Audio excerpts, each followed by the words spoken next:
नमस्कार विद्यार्थी मित्रांनो, स्वागत आहे तुमचं SK MPSC अकॅडमी या आपल्या यूट्यूब चॅनलमध्ये। आज दिनांक 12 जुलै 2024 वार आहे शुक्रवार। तुमच्यासाठी घेऊन आलो आहे संपूर्ण वृत्तपत्र विश्लेषण, ज्यामध्ये या ठिकाणी आपण Loksatta newspaper, the Indian express, the Hindu या न्यूजपेपरमध्ये ज्या कोणत्या न्यूज स्पर्धा परीक्षेच्या दृष्टिकोनातून आपल्यासाठी महत्त्वाच्या आहेत त्यांना या ठिकाणी आपण डिस्कस करत असतो। जी काही आजची डिस्कशन आहे या डिस्कशनमध्ये या ठिकाणी आपण विधान परिषद, क्षयरोग ज्याला की या ठिकाणी आपण टीबी म्हणतो ते चर्चा करणार आहोत। त्याचबरोबर बंदर राज्य यांच्या ज्या काही जोड्या आहेत त्यांचाही या ठिकाणी आपण अभ्यास करणार आहोत।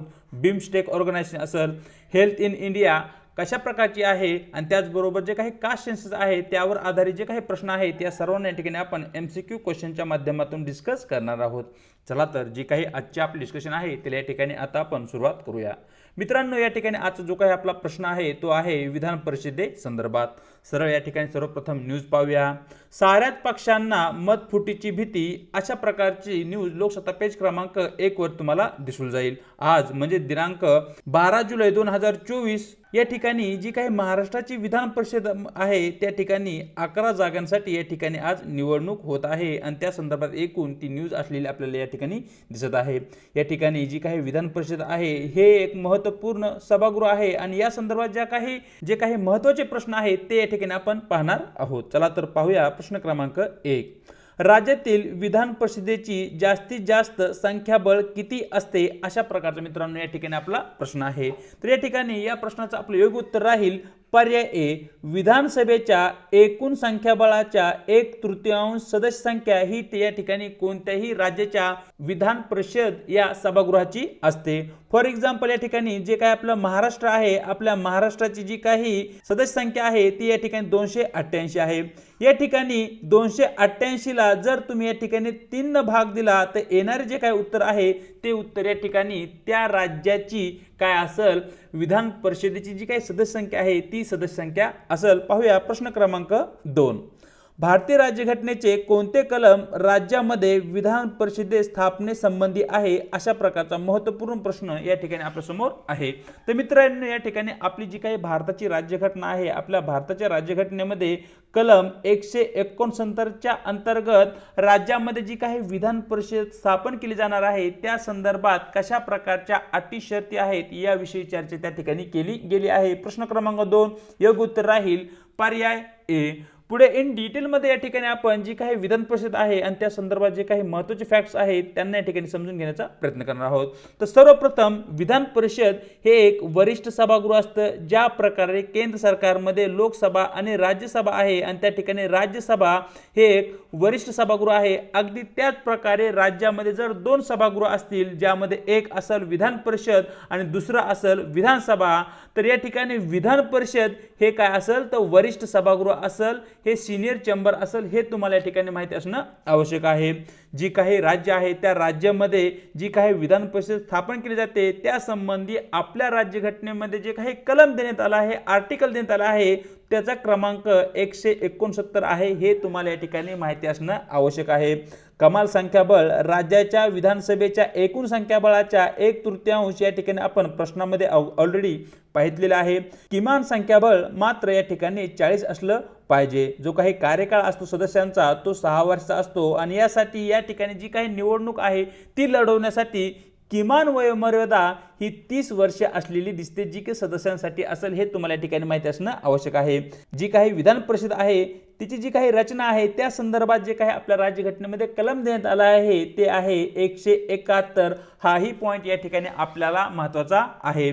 ज्या प्रकारे या ठिकाणी विधानसभा ही प्रत्येक 5 वर्षानंतर विसर्जित केली जाते त्या प्रकारे या ठिकाणी विधान परिषद विसर्जित केली जात नाही, ते एक कायमस्वरूपी सभागृह आहे। प्रत्येकी 2 वर्षांनी या ठिकाणी या सभागृहाचे 1/3 सदस्य हे सेवानिवृत्त होत असतात, हे तुम्हाला या ठिकाणी माहिती असणं आवश्यक आहे। हा जो पॉइंट आहे तो या ठिकाणी आपल्यासाठी महत्त्वाचा आहे। या ठिकाणी विधान परिषदेमध्ये जे काही सदस्य आहेत त्यांची जी काही निवड आहे ती निवड प्रत्यक्ष निवडणुकीच्या माध्यमातून होते, त्याचबरोबर अप्रत्यक्ष निवडणूक माध्यमातून आणि त्याचबरोबर काही सदस्य हे गव्हर्नर कडून नामनिर्देशित असतात, हेही तुम्हाला या ठिकाणी माहिती असणं आवश्यक आहे। या ठिकाणी विधानसभेचे जे काही सदस्य सदस्य आहेत ते स्वतःमधून काही सदस्यांची निवड करतात आणि त्यांची जी काही संख्या आहे ती विधानसभेच्या एकूण संख्येच्या 1/3 सदस्य असते, हे तुम्हाला या ठिकाणी माहिती असणं आवश्यक आहे। त्यानंतर 1/3 सदस्य हे नगरपालिका, जिल्हा मंडळ आणि इतर ज्या काही स्थानिक प्राधिकरणे आहेत त्यांच्या सदस्यांमधून निवडले जातात। जे काही पदवीधर मतदार आहेत त्यांच्याद्वारे 1/12 अशा प्रकारे सदस्यांची निवड केली जाते आणि शिक्षकांचे जे काही मतदार आहेत शिक्षकाकडून या ठिकाणी किमान ज्या शिक्षकांनी 3 वर्षाचं अध्यापनाचं कार्य केलं आहे त्यांना या ठिकाणी या निवडणुकीमध्ये मतदान करण्याचा किंवा ही निवडणूक लढवण्याचा अधिकार असतो। मग या ठिकाणी यांच्या मार्फत 1/12 सदस्य या प्रकारे या ठिकाणी निवड केली जाते आणि जे काही राज्यपाल आहेत राज्यपाल 1/6 अशा प्रकारे या ठिकाणी सदस्याची नियुक्ती किंवा नामनिर्देशन करत असतात। मग या ठिकाणी साहित्य क्षेत्र असेल, विज्ञान, कला, सहकार चळवळ आणि जे काही समाजसेवा क्षेत्र आहेत या क्षेत्रापैकी सदस्यांची निवड ही या ठिकाणी राज्यपालाकडून केली जाते।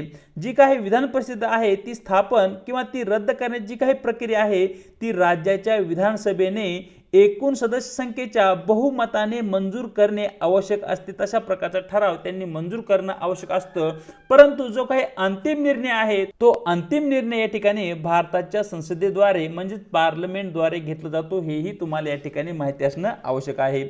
आपल्या देशामध्ये सर्वच राज्यामध्ये विधान परिषद हे वरिष्ठ सभागृह नाहीये। मग कोणकोणत्या राज्यामध्ये या ठिकाणी वरिष्ठ सभागृह जे की विधान परिषद आपण म्हणतो ते आहे, तर त्यामध्ये एकूण 6 राज्य आहे, ज्यामध्ये एक आहे बिहार राज्य, नंबर 2 कर्नाटक राज्य, नंबर 3 महाराष्ट्र राज्य, नंबर 4 तेलंगणा, 5 आंध्र प्रदेश आणि 6 क्रमांकाला या ठिकाणी तुम्हाला उत्तर प्रदेश राज्य हे दिसल। या ठिकाणी जे काही विधान परिषदेचे सदस्य असतात त्यांचे अधिकार आणि त्यांचे जे काही कार्य आहेत ती या ठिकाणी राज्यसभेप्रमाणेच असतात, हे तुम्हाला या ठिकाणी माहिती असणं आवश्यक आहे।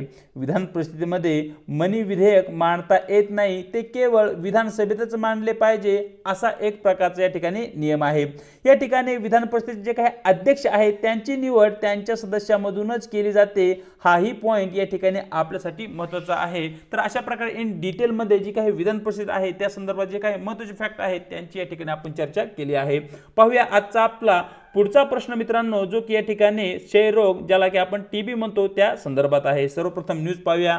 क्षयरोगाचा प्रसार रोखण्यासाठी 18 वर्षावरील नागरिकांचे लसीकरण अशा प्रकारची न्यूज लोकसत्ता पेज क्रमांक 4 वर तुम्हाला दिसून जाईल। अलीकडेच भारत सरकारने 2025 पर्यंत जो काही आपला भारत देश आहे तो टीबी मुक्त करण्याचे लक्ष्य या ठिकाणी ठेवले आहे आणि त्यासाठी आता सर्व नागरिकांचे जे की ज्यांचे की वय 18 वर्षाच्या वर असेल त्यांचं लसीकरण करण्याची मोहीम केंद्र सरकारने या ठिकाणी हाती घेतलेली आहे आणि एकूण त्या संदर्भात या ठिकाणी न्यूज असलेली आपल्याला दिसते। या ठिकाणी क्षयरोगावर आधारित जे काही प्रश्न आहेत ते प्रश्न पाहूया। क्षयरोगासाठी कोणता जीवाणू जबाबदार आहे अशा प्रकारचा मित्रांनो या ठिकाणी आपला प्रश्न आहे। तर मित्रांनो या ठिकाणी जो काही टीबी आहे, टीबी या रोगासाठी मायकोबॅक्टेरियम ट्युबरोक्लोसिस हा जो जीवाणू आहे तो या ठिकाणी जबाबदार आहे, हे तुम्हाला या ठिकाणी माहिती असणं आवश्यक आहे। प्रश्न क्रमांक 3 चं योग्य उत्तर राहील पर्याय सी। पाहूया प्रश्न क्रमांक 4। क्षयरोगाने प्रभावित होणाऱ्या सर्वात सामान्य अवयव कोणता? म्हणजे जे काही आपलं शरीर आहे, आपल्या शरीरामध्ये क्षयरोग सर्वात जास्त कोणत्या अवयवावर घात करतो किंवा आघात करतो हे या ठिकाणी तुम्हाला विचारण्यात आलेलं आहे। तर या ठिकाणी आपलं योग्य उत्तर राहील पर्याय सी। आपल्या शरीराचा जो काही फुफ्फुसाचा भाग आहे त्या फुफ्फुसावर या ठिकाणी टीबी या रोगाचा प्रादुर्भाव होतो, हे तुम्हाला या ठिकाणी माहिती असणं आवश्यक आहे। पाहूया आजचा आपला पुढचा प्रश्न, जो की मित्रांनो या ठिकाणी बंदर आणि राज्य यांच्या ज्या काही जोड्या आहेत त्या जोड्या संदर्भात आहे। सरळ जो काही प्रश्न आहे तो प्रश्न पाहूया। खालील जोड्या विचारात घ्या। या ठिकाणी तुम्हाला एका साईडला बंदर आणि दुसऱ्या साईडला राज्य दिलेले आहेत। या ठिकाणी नंबर 1 विजिजम बंदर तमिळनाडू, वाढवण बंदर केरळ, मच्छलीपट्टणम बंदर आंध्र प्रदेश अशा प्रकारच्या एकूण 3 जोड्या या ठिकाणी देण्यात आल्या आहेत आणि यापैकी किती जोड्या बरोबर आहेत असं या ठिकाणी प्रश्नामध्ये विचारण्यात आलेलं आहे। तर मित्रांनो या ठिकाणी जे काही विजिजम बंदर आहे ते तमिळनाडू या राज्यात नसून ते या ठिकाणी केरळ या राज्यात आहे, हे तुम्हाला या ठिकाणी माहिती असणं आवश्यक आहे।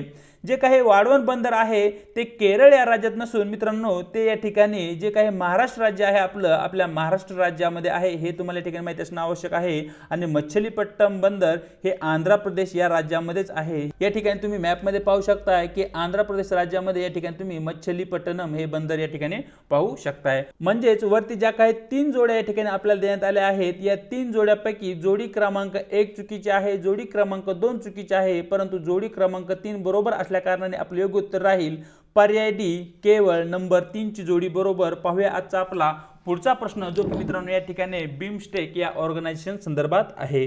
सरळ जो काय आपला प्रश्न आहे तो प्रश्न पाहूया.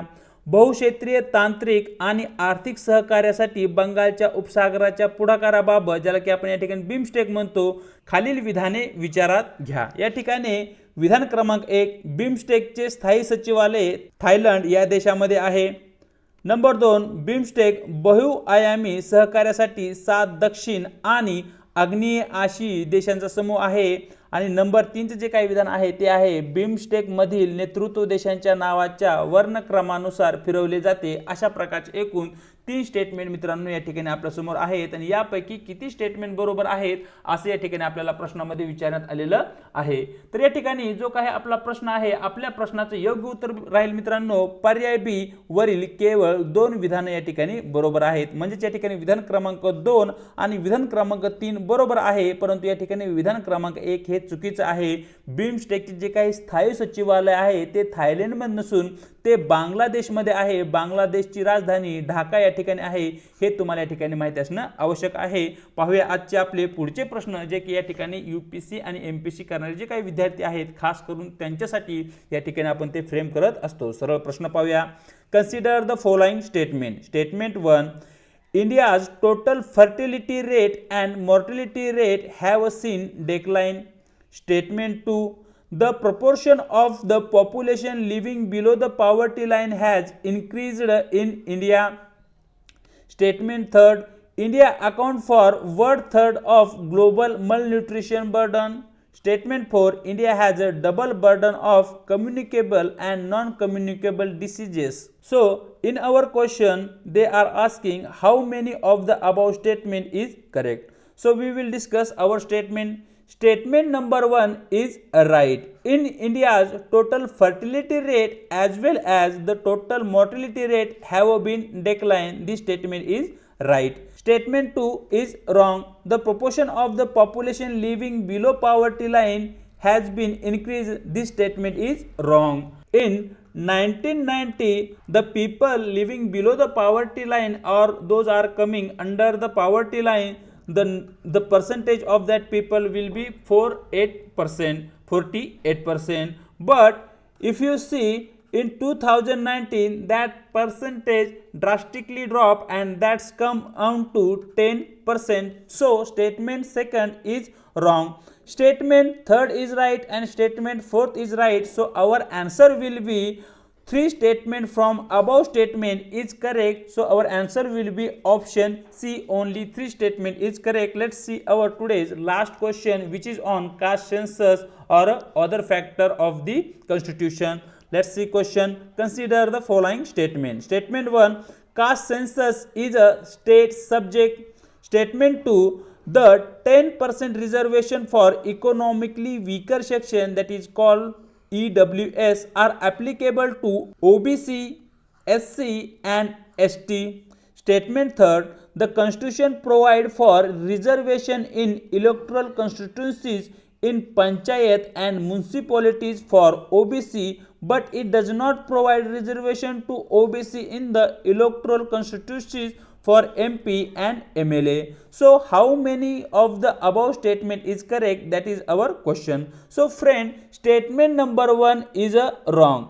Caste census is not a state subject, it's a union subject, it's a central government subject. So central government have a right to make law on that. Statement 2 is also wrong. The 10% reservation which is given under the economically weaker sections, which is called EWS, this is not for the OBC, SC or ST. It is for those people not covered under OBC, SC and ST reservation, those are can come under the EWS reservation. So statement second is also wrong, but statement third is right. So in our above three statement, only one statement is correct. So our answer will be option A, only statement 1 is correct. तर अशा प्रकारे मित्रांनो दिनांक 12 जुलैचे जे काही आपलं वृत्तपत्र discussion आहे ते या ठिकाणी आपण पूर्ण केलं आहे. व्हिडिओ जर आवडला असेल तर व्हिडिओला लाईक करा, आपल्या मित्रांसोबत शेअर करा आणि अशा प्रकारच्या व्हिडिओविषयी तुम्हाला काय वाटतं हे कमेंट बॉक्समध्ये अवश्य कळवा. त्याचबरोबर चॅनलवरती जर नवीन असाल तर चॅनलला अवश्य एकदा सबस्क्राईब करा आणि व्हिडिओच्या डिस्क्रिप्शन बॉक्समध्ये देण्यात आलेली आपल्या टेलिग्राम चॅनलची जी काही लिंक आहे त्या ठिकाणी तुम्हाला आपले टेलिग्राम चॅनल ही जॉईन करायचे आहे. त्याच्या माध्यमातून आपल्या प्रत्येक व्हिडिओच्या लिंक्स आणि त्याचबरोबर स्पर्धा परीक्षेसंदर्भात महत्त्वपूर्ण ज्या काही अपडेट आहेत त्या तुम्हाला त्या ठिकाणी भेटत जातील आणि येणाऱ्या काळामध्ये जी काही आपली डिस्कशन आहे त्याची PDF ही या ठिकाणी तुम्हाला अवेलेबल होऊन जाईल. आज इथेच थांबत आहोत, भेटूया एका नवीन व्हिडिओ सोबत.